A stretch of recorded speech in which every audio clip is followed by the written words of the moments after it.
안녕하세요. 하루를 여는 하늘의 귀한 양식 만나방송의 박종현 목사입니다. 7월 첫 번째 날 아침 여러분들과 나눌 하나님의 말씀은 잠언 15장 28절의 말씀입니다. 의인의 마음은 대답할 말을 깊이 생각하여도 악인의 입은 악을 쏟느니라. 의인의 마음, 대답할 말을 깊이 생각한다고 했습니다. 우리가 사람들을 대하고 말을 하면서 살 수밖에 없는데요. 이 말이 참 중요하죠. 어떤 말을 하느냐에 따라서 상대방이 나를 대하는 게 바뀌고 나와 관련된 일이 달라지게 됩니다. 일이 말 한마디에 잘 되기도 하고 어떤 경우는 아무리 준비를 많이 하고 기도도 많이 했지만 말 한마디에 그 사람 마음이 상하거나 오해가 생기면 일이 안 되죠. 관계도 어려워지고 정말 힘든 상황이 됩니다. 나쁜 말을 한다면 어떻게 되겠습니까? 그 사람이 언젠가는 원수를 갚으려고 하겠죠. 그렇기 때문에 우리가 오늘 말씀처럼 대답할 말을 깊이 생각하는 거, 이게 습관이 돼야 된다고 생각을 합니다. 생각 없이 하는 말, 반드시 누군가에게 상처가 되고 돌이킬 수 없는 문제를 일으키더라고요. 그래서 우리가 사람들 대할 때 특히 중요한 일 하기 이전에는 생각을 많이 해야 된다고 생각을 합니다.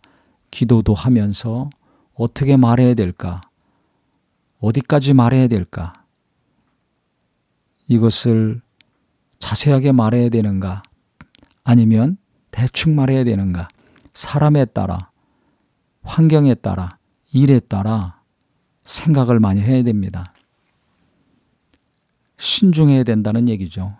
말에 신중하지 않는 사람, 가볍게 취급을 받고 신뢰하기가 어려워집니다. 그렇기 때문에 우리가 예수 믿는 사람이기 때문에 더 말에 신중하기도 해야 되지만 부모라면 자녀들에게 책 잡히지 않기 위해서, 또 일터에서 중요한 일을 하는 사람이라면 그 지위를 신뢰받기 위해서라도 신중에 신중을 기해야 될 것입니다. 저도 목사니까요.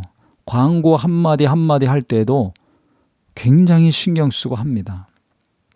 말 한마디 잘못했다가는 교인들이 오해하거나 금방 시험 들거든요.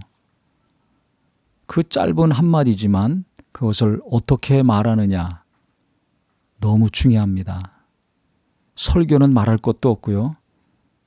강단에서 내려와서 성도들과 함께 대화할 때도 마찬가지죠. 생각 없이 지나가면서 한 말 한마디가 깊이 찔려가지고 위로가 되는 경우도 있고 어떤 경우는 시험거리가 되는 경우도 있습니다. 그래서 말을 시간이 가면 갈수록 내가 생각을 하고 말해야 되겠다.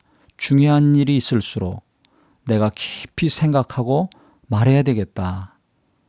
관계가 어려워지면 그 어려운 걸 풀려고 할 때 하나님 어떻게 말해야 됩니까? 지혜를 주시옵소서. 두렵고 떨리는 사람 만나야 될 때 주님 어떻게 말해야 됩니까? 말을 주시옵소서. 기도한다면 하나님이 도와주실 것입니다. 하나님 말씀 전하고 가르칠 때도 마찬가지입니다. 어떤 말씀을 전해야 됩니까? 어떻게 해야 됩니까? 성령께서 생각나게 하시고 그 말을 하게 주실 것입니다. 그래서 제자들에게 무슨 말을 할지 염려하지 말라. 너희 속에 계신 성령이 말씀하실 것이다. 하신 말씀이 말씀을 전하고 가르치시는 분들한테는 위로가 되길 바라고요. 일상적인 삶을 사시는 분들은 항상 그 관계가 좋아야 되니까 생각 없이 툭툭 하는 말 이제부터 좀 줄이시고 한마디를 한다 할지라도 좀 생각해서 들으면 기분 좋은 말, 누구든지 내가 하는 말을 들으면 맺힌 게 풀어지고 부정적인 생각이 긍정적인 생각으로 바뀌는 귀한 말이 되기를 주님의 이름으로 축원합니다. 하나님 아버지, 우리는 말을 할 때 생각하고 말하는 자가 되게 하여 주시옵소서. 특별히 중요한 일이나 해결해야 될 일이 있을 때 말에 깊이가 있게 하여 주시옵소서. 깊이 생각하고 말할 때 듣는 사람도 나와의 관계가 좋아지고 나를 신뢰하고 인정할 수 있사오니 우리 모두는 말의 실수를 줄여나가고 내가 말할 때마다 상처받는 것이 갈수록 줄어들고 도리어 내가 말할 때마다 웃음이 나오고 평안해지고 기쁨이 넘칠 수 있는 귀한 말들 되게 하여 주시옵소서. 예수님의 이름으로 기도합니다. 아멘.